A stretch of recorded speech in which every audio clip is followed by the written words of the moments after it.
Hi, Fatima. It's such a joy to have you for CONFAB, a special initiative started by My Big Brand Story to share unique stories and compelling brand narratives.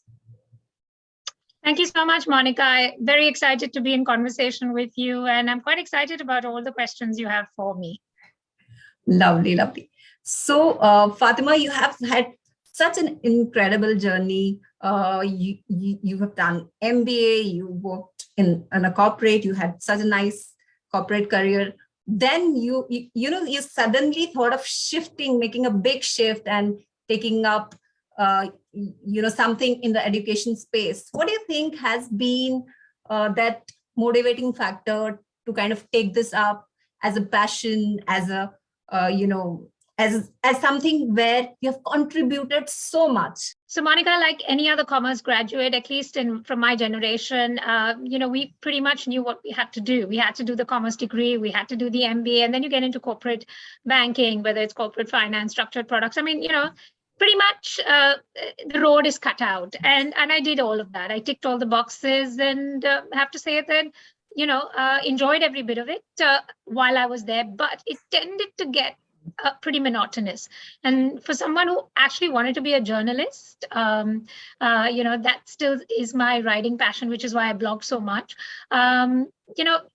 Just being with people and numbers wasn't really it. And funnily, Monica, everything that I did in the corporate world seemed to actually draw me into the education space. So whether I was with, a bank, we were looking at funding schools, whether it was consultancy, we were looking to hire top CEOs to head those educational chains, or whether it was, Times of India, we were actually looking to research within the education space to bring out more sort of features and special articles to help the industry. So, I just felt that from all corners I was there. And I think the research that I did because we were looking at funding schools got me to realize that, pretty much childhood that I had spent, and I'm going to say my childhood was pretty ordinary. I was kind of a nerd, a geek, always wanted to ace it.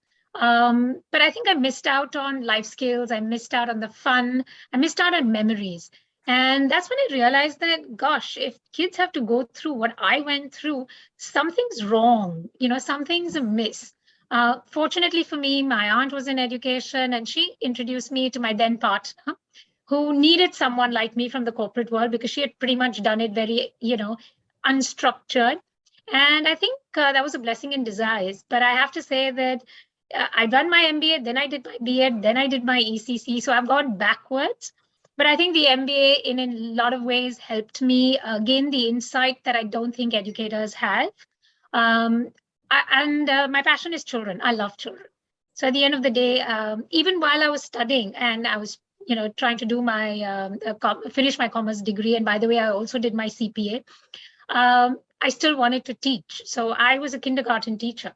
And I did everything not by the book, which is why I was, I think those kids still remember me.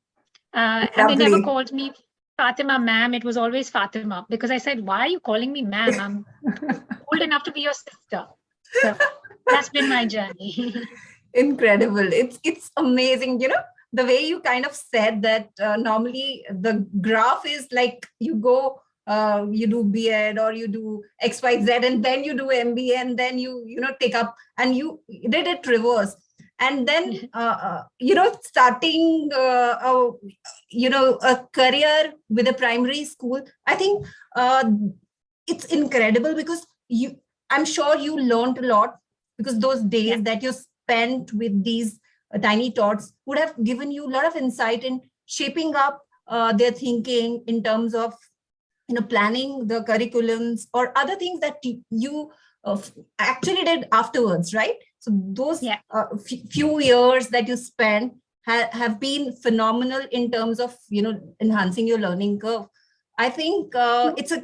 Monica, I think, one of the things that I think educators forget is that, we have standardized curriculum. We have, standardized teacher training programs. We have standardized qualifications.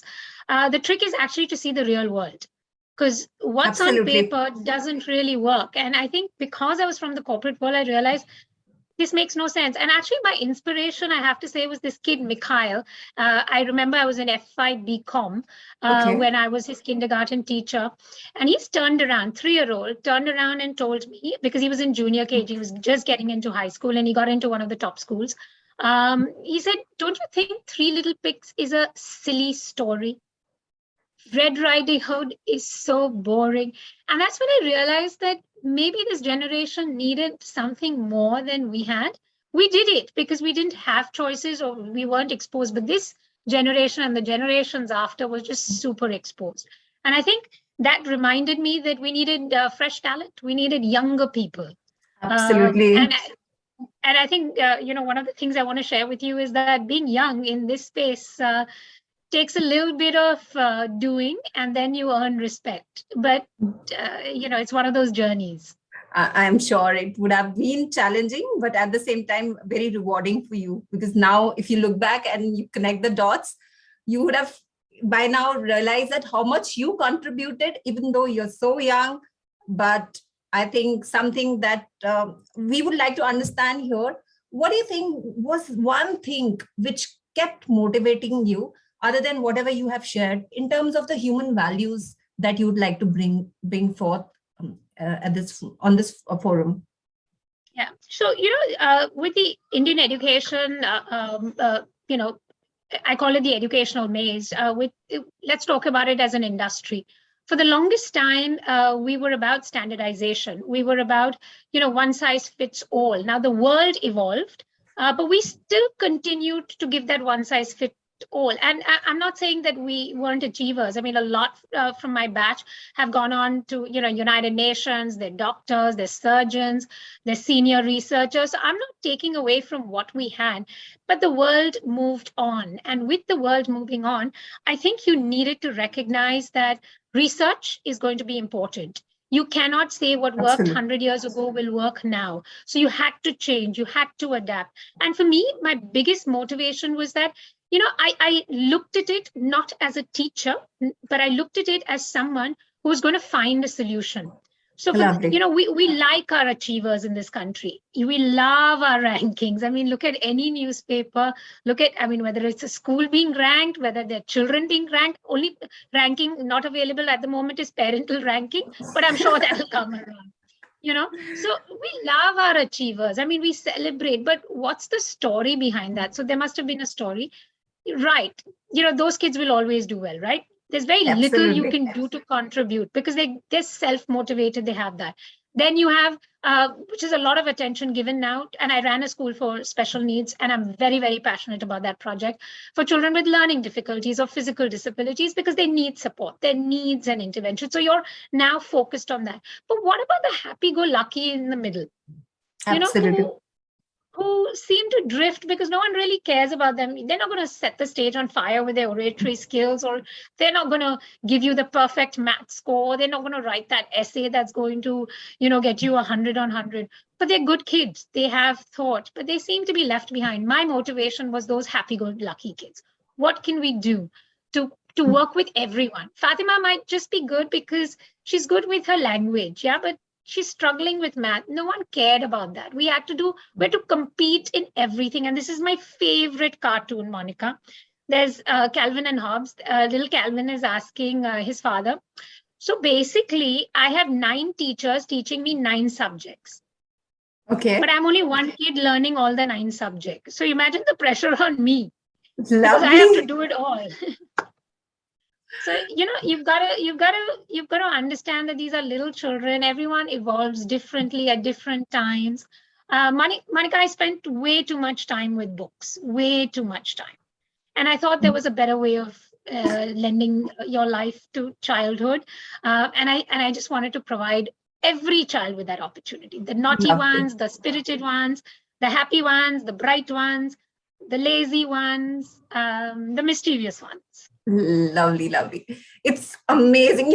This reminds me of my school days. I couldn't remember the sentences the way they are created by the teachers or by those books. So I used to create my own answers. I remember it's like when I was studying in sixth grade, and I presented an answer to my geography teacher. So you know what she said? Why are you writing your own answers? I said, I can't cram things. I can't mug up. So she said, no, no, no. You have to do it like this only. Only when you will be, learning things very differently, and you reach a particular level, then you should attempt this. And it stayed with me. It stayed with me, and this was something that was one of those decisions that helped me to kind of decide what school, what board I need for my daughter. So I think I think this is something I still remember when we had a workshop with one of your schools, which you were, kind of leading. Yeah. And there, one of the kids, we were doing a workshop and we were asking them to present their ideas around these colors. Like, what does black stand for? What does white stand for? And when we asked, what does white stand for? So this girl, small little girl, she said not white, sorry, black. So she said peace. I said, peace for black? How are you connecting it? So she said, you know what happens when we close our eyes? There is darkness, right? But it's so peaceful. I was stunned. So kudos to you for creating such an ecosystem where kids are so evolved. Like it's, I think 10 years back, a decade back, this thing happened. And I must say that you must have done something really phenomenal in shaping up their thinking.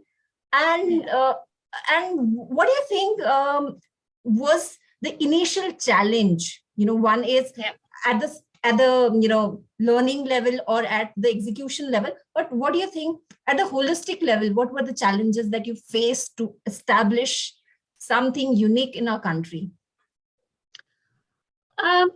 Whenever you want to bring in a new idea, and you can ask any entrepreneur or edupreneur, change doesn't come naturally to Indians. And I say that with all confidence. Anything that's time tested, anything that has pedigree, legacy is a very comforting factor for all the stakeholders, be it teachers, be it parents, be it students as well. It's just something that they know, they're familiar with. But if you have to move forward, you have to look at the world and you have to understand that certain risks will have to be taken. Like, for example, when you and I are talking about this, and you said you identified a board that would work with your child's ability, your child's independence, creativity. Like, I would say, so proud of you for doing that many years ago, where you created your own answers, because you and I were the same. I didn't score 100 on 100 in my literature paper simply because I couldn't quote Cassius's speech verbatim. I do not have a photographic memory. I didn't understand why I had to repeat something that was already in the textbook. Why couldn't I explain it? So I explained it. I didn't get the marks, and I still hold Gary Arathan responsible for that. Whenever I meet him at the conference, I tell him I should have got that 100, but my best friend who went for tuitions with the model answers knew she had to rote learn that speech. She wrote it and she got it, which is a sad reality of our times. So basically coming back to that. I think it's very, very important for people to take that step, but then it takes time. Monica, time, unfortunately, I wished it would have been fast forwarded, because a lot more could have been done. So a lot more time went in orienting, convincing, giving parents a rationale. I mean, I was in conversation with a father, for example, during admission times and as a trustee. And one of the things he said is, Fatima, क्यों सिखाना है ये सब? At the end of the day, businessman and वो जाकर कर लेगा, या क्यों सिखा रहे हो? क्यों ideas डाल रहे हो? क्यों ideas डाल रहे हो उसके मन में? Imagine. Apple ready होता है. So don't tell him it's golden or green or yellow or discolored.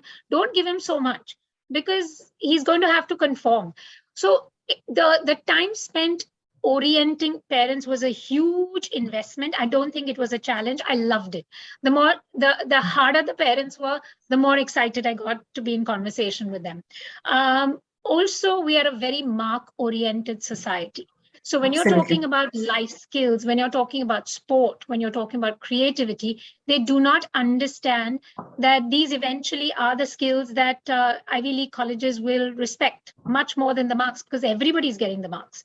Thanks to lots of edtech companies doing two teacher wala class, everything is possible. You're all acing Absolutely. those maths. So what's the difference between you and me then, Monica?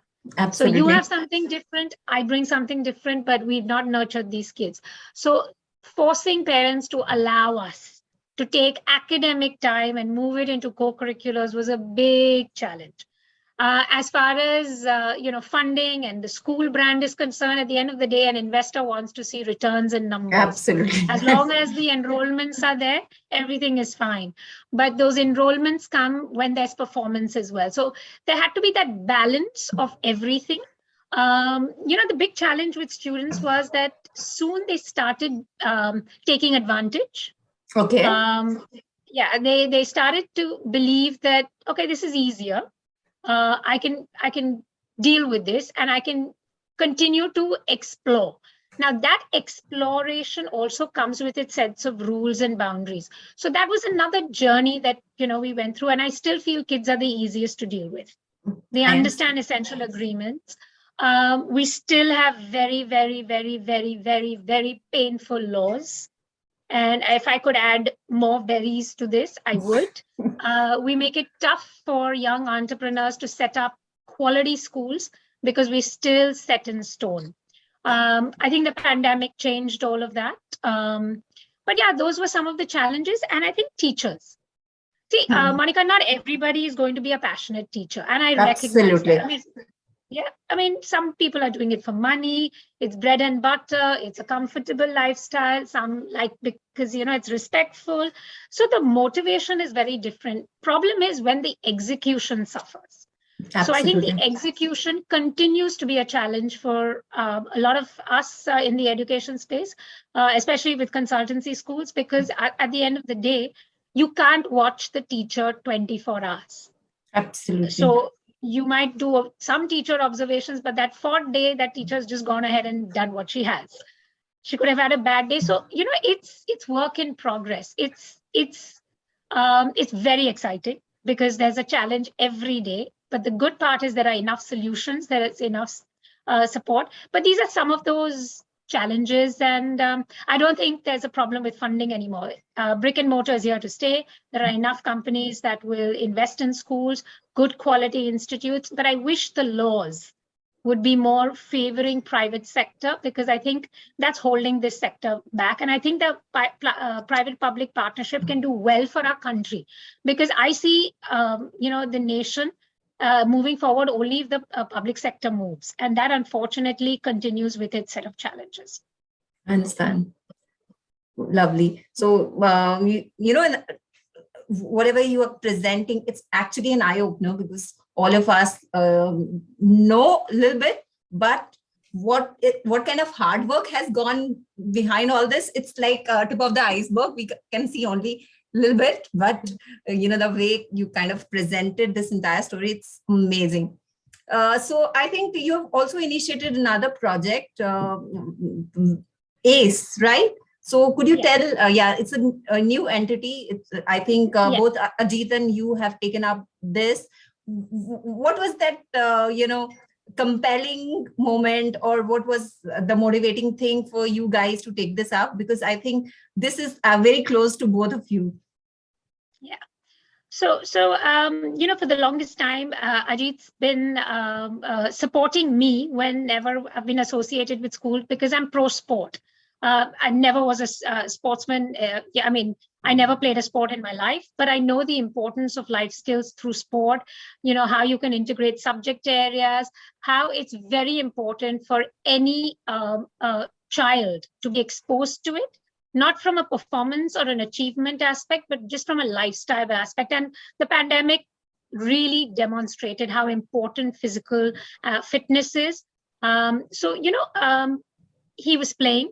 Then he wanted to take a back seat, and finally, and he was always looking at what I was doing with schools and always give me inputs about, don't structure it, let children play, you guys want them to specialize, parents are demanding, this kid has hit the tennis ball like a Roger Federer backhand, sort of return serve.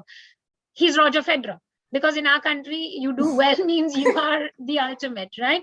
Or then you're the next Tendulkar or Virat Kohli, or you're the next Sanya Mirza. I mean, there's nobody in between. Poor guy. Absolutely. So he said, stop looking at it from an achievement point of view. Look at South Africa. Look at Australia. There's a culture of sport. I mean, they produce Olympians. We don't. We create champions. But 1.3 billion people, you can't say only 200 of them will achieve. I mean, there's got to be something wrong, right? Absolutely. So he said you have to do it with schools, and he's always supported it. Finally, I think we reached a point just before the pandemic, and we sat down and said, what are we doing?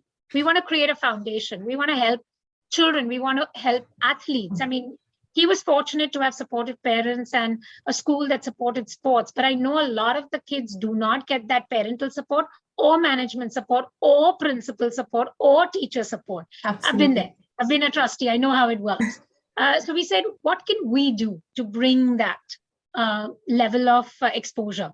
So ACE, the Agarkar Centre of Excellence, of course, combines education and sport, but sports being a big integration. We teach math through sport. We teach science through sport, because we want people to think that it is a curriculum subject. It's not a co-curricular and one of those things. I mean, PE today is actually going to be the career of the future. Music is going to be the career of the future. So that's really an area of specialization. I'm going to say both of us love music, but we have no capability. We love theater, we have no capability, but we have capability as far as sport is concerned, because my husband, of course, has that talent. And I have the ability to strategize and put it in. So ACE is actually an amalgamation of sports and education and sports.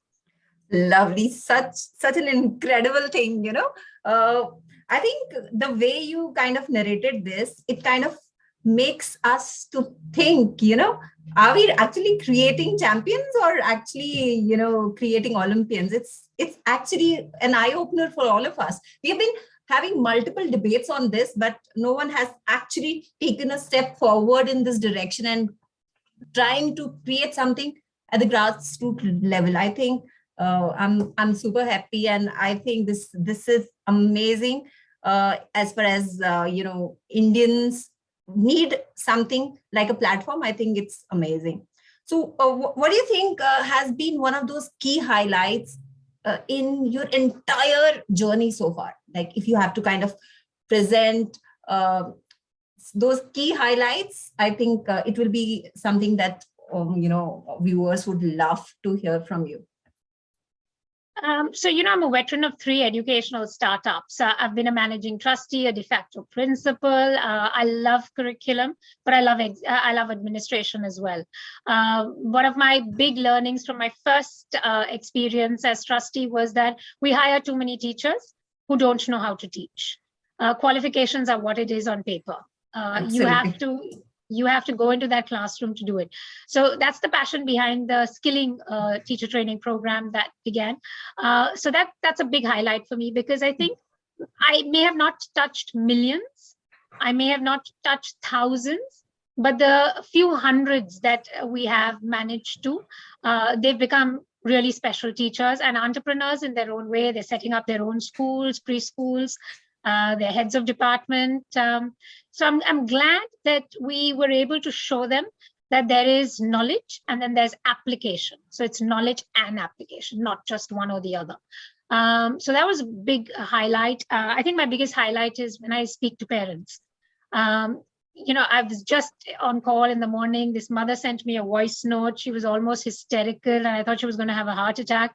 So I took that call at 8 o'clock, and she said, the school has told me my son needs to find another school. Where will I go in grade 11? So, just connecting with parents, because they seem so lost. This was her dream school. She did everything to get in. you know how it is, na, herd mentality. Uska I bachcha know. wahan gaya, to hamara bachcha Absolutely. wahi jayega. You don't know whether that school is good for your family or not, but you go with the herd mentality. This is Mumbai, or this is India. So it was nice to, it's for me, my biggest joy is when I'm able to bring a sense of relief to parents, that there's always a solution. There's always plan B, plan C, plan D. Everyone finds their happiness. And till date, I have parents who write to me and just give me updates. The kid's doing an MBA, but I still know that the kid's doing well. The kid may not remember me, but the parents trust that that they will find someone who listens and also someone who will guide. So that has been my greatest satisfaction. My husband often hears me sometimes because it's all work from home, and he says, "How do you do this day in and day out? And you're saying the same thing." I said, "But it's the same thing, but to a different set of parents. And if those parents are happy, imagine how happy that child will be." Absolutely. And for me, the biggest, I think you pointed it out, when a child can think, when a child is able to turn around and answer a question with absolute confidence and logic, not the bookish answer, not the narrative, not the rote learned model answer. I think I've many examples of it. One I want to share with you. Lovely. So as a managing trustee, my bus manager hated me because I would want to be there before the first bus arrives. My biggest joy was greeting the children as they entered, because I'd love to hear their story. I'll know which house, which mother has pushed the kid out with no food, which mother has overfed the child, what happened when the father came, what the mother has. It's incredible how much children share. But this one kid was always late, and we had this tardiness register. So, he was throwing a bit of a tantrum, and I could see it from my CCTV camera. So I came down because he was half an hour late. So it's not just a few minutes. So the receptionist would, hold him back and say, "Hey, listen, this is now the 8th time or 10th time." This kid was bawling, and I said, "Come on, I'll take you to class," because I don't like kids missing class. I mean, what are they going to sit in the lobby and do? Absolutely. So I said, "Come with me to class." So he's like, "No." So I said, "But I'm taking you." So he said, "No, but explain who you are exactly." So then I had to explain to him. He just knew me as someone who would greet him in the morning. Okay. So then I had to explain to him. Amazing. He's drawn a diagram and said, "So you're on top." Oh, you're on top. Okay. So I said, "Yeah, I'm on top." So he's saying, "Oh, so after this, nobody will question." So I said, "No." So he's saying, "But still I have a problem. I mean, this is the intelligence of the kid." So I said, "What?" He's saying, "Because you will walk out of the door, but my teacher will shout after you walk out of the door." So he knew what he was going to get into. And you know what? I don't blame the teachers, because there have to be rules. So then I spoke to him. I said, "What is the problem?" He said, we have 4 boys at home. My mom is stressed. She puts the alarm, but she goes to sleep when the alarm goes off. She knew everything. So I said, "You're so smart to know the alarm is gone off and your mother's gone to sleep. I think you can wake up to the alarm." Absolutely. And these are the conversations that are my biggest takeaway, because he was only 4.5. 4.5. Brilliant brain. Oh, 4.5. Brilliant brain. Just one of those brilliant kids. But if you in a normal system, he comes late, he's shabbily dressed, he doesn't submit his homework on time, but just have a conversation with the child and you'll know how bright the child is. So for me, these are my biggest takeaways. I mean, nothing monetary, nothing quantitative, just qualitative stuff. Absolutely. It's so brilliant and amazing. You have been a biggest inspiration for me, because when I was choosing school for my daughter, I remembered everything, small little bit we had in terms of conversation. I remember when I was working on a handwriting manual. And I got to know that there is something like Marion Richardson. Right? Marion Richardson. Yeah. So I, normally that time, being a brand head, you do something which is a scalable thing, right? We were working on a handwriting manual, which was cursive handwriting, and it was widely accepted in the country. And suddenly there is someone who's saying that Marion Richardson is the script that we use. And I was taken by surprise. And then I did so much of research on that to understand what are the benefits. And now when I relate to all this, and when I had to take this decision, I realized that how evolved, the thinking process could be, but we just don't realize, and we don't connect the dots well. And I think what you said that time, it stayed with me. You said everything is in print. Why are we making kids to write in cursive? Newspaper is in print, books are in print, everything is in print, hoardings are in print. Why are we making them use a cursive script? And it was phenomenal. It stayed with me. And when I took this decision of taking admission in a school for my daughter, and these were the things, like what are they teaching, and how flexible are they in terms of planning their curriculum. I think you have done phenomenal. I'm so super happy that we have someone so young, so talented, to kind of shape up this education system. I think there's long way to go, and both you and Ajit will definitely create wonders for us. So could you throw some light on how you have planned some set of things for ACE? What's in store? What do you plan? Like, what's the next level of execution that you've planned for the brand? Yeah. So we're definitely looking with ACE to set up a foundation as well, because we believe that our experience in the private sector must also now lend its hand to the public sector, and we definitely want to look at adopting a few schools that do not have the resources, that do not have the capacity or the capability in terms of coaches, in terms of equipment, in terms of structure, and we want to lend that hand. So that's a big, private-public partnership, if I may. But we're very keen that the private sector also learns from the public sector. The big part of what ACE is planning to also do is talk about entrepreneurship, talk about vocational training, which is a large part of what the NEP is actually talking about. We definitely want to set up more schools with promoters. We've been fortunate to work with some pioneering, visionary owners. Very grateful, very blessed. And we continue with that journey. In fact, we've just signed a contract a few days ago in a tier 2 city, just inspired by what they want to do. They just don't know how to do it, and we have end-to-end.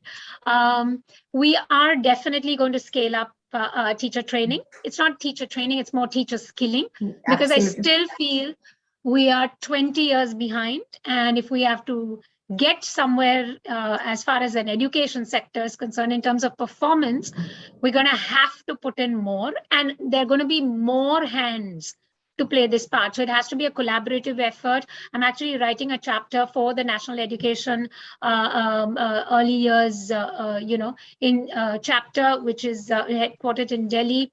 We're going to author a few books. So, like a few experiences, handwriting, critical thinking, life skills, basically all the experiences through literature that can help. But we want to make this, available freely. The idea is to reach out. And I think I'm always going to hold on to my parent and student counseling, because that's just too personal, and it gives me all the insight I need to do more. We're looking at now a Southeast Asia presence. So all of this is being structured to now reaching out to our neighbors as well, Nepal, Sri Lanka. We're looking at the Middle East belt as well. So that's been, the discussion point. And I just hope that ACE, which was actually meant to just be a simple acronym for Agarkar Centre of Excellence, but also saying that we're Indians, we like to ace everything. So hopefully with the ACE brand, your personal goals can be aced. They don't have to be generic goals. It's personal goals. So we're hoping that just works out. Lovely. Incredible. So would you like to share some insights for the budding entrepreneurs, educationists? Yeah. So, when I was trustee again, we started this because I just realized that only in India, our kids don't work. By the time you reach high school, whether it's whether it's Europe, whether it's Australia, or it's the United States of America, everybody is looking at, creating a revenue stream for themselves. And I think very, very important, because I'm not saying you think like an entrepreneur, but at least it's giving you discipline, professional ethics, understanding how to work, etc. Entrepreneurship is something that, of course, because I've been an entrepreneur, I realized that it helps if you get opportunities to take an idea, develop it, test it out in terms of risk capability. Is there really a need, or is it just your passion? Because that doesn't work. Passion alone cannot work. It has to have Absolutely. a business plan, all of that. And often I've found that kids were just assuming that their idea was the best. When you test it out, when you put them through that entrepreneurial cycle, they realize that this is too much hard work.